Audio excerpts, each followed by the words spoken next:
Essentially, I think what you were talking about is what we saw on the ballots when we were voting. And that was talking about, essentially, there was a law that allowed military members who were killed in combat to be tax exempt. And what that, on the ballot, what we voted for was folks that were just in the line of duty during military service. So essentially, you could have had an individual who was, let's say, a police officer working stateside, gets killed in the line of duty. There was no tax exemption for that police officer or that military police officer. Essentially what this is, this would allow the county to exempt taxes not only for, let's say, police officers, firefighters, EMS workers, emergency managers, anybody dealing in the emergency response, first responders.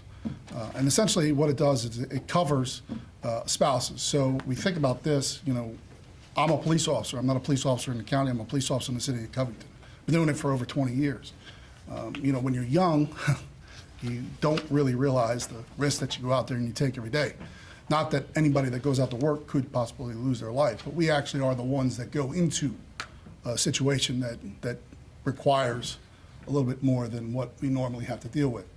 And essentially one of the biggest things that most of us don't think about is what happens if I'm not there.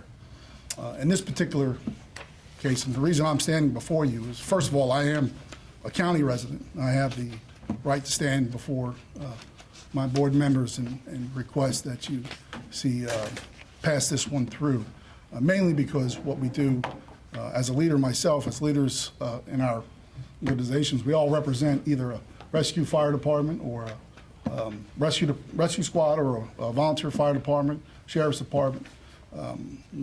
This basically puts a little bit of peace of mind to us as the individuals that are going out there, going into those, whatever the situation is, whether it's a fire, whether it's a person with a gun, or whatever the situation is. You know, you think about the emergency medical services. We went through a pandemic. Those folks literally are dealing with individuals who had a virus that we didn't even know anything about, and dealing with them one-on-one, violating all the rules that we were supposed to follow.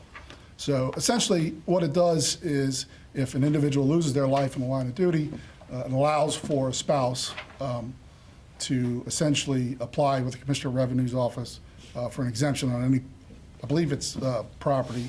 I don't know if it extends to vehicles or anything like that, but I know at least it's for homes. Dwellings, I think. Yeah.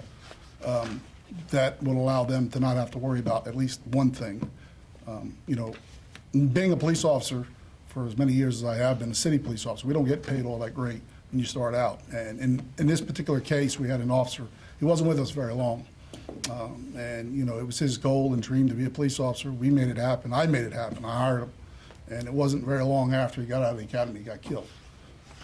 One of the things that I promised after that whole entire scenario is that anything that his wife would ever need, I would try to facilitate. That's my job.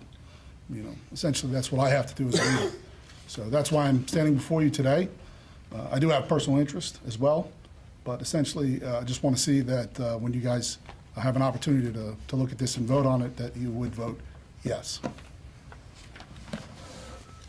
Thank you, sir. Anyone else would like to speak? If not, I'll go ahead and close the public hearing. We have an opportunity to waive policy and adopt. So I have a motion to waive policy by Ms. Cox. Second. Second by Cletus. Melissa? Mr. Bennett? Yes. Mrs. Cox? Yes. Mr. Dodd? Yes. Dr. Goins? Yes. Mr. Nicely? Yes. Mr. Griffin? Yes. Mr. Gart? Yes. I need a motion to approve. So moved. I have a motion by Ms. Cox first and then Mr. Nicely. Melissa? Mr. Bennett? Yes. Mrs. Cox? Yes. Mr. Dodd? Yes. Dr. Goins? Yes. Mr. Nicely? Yes. Mr. Griffin? Yes. Mr. Gart? Yes. Thank you.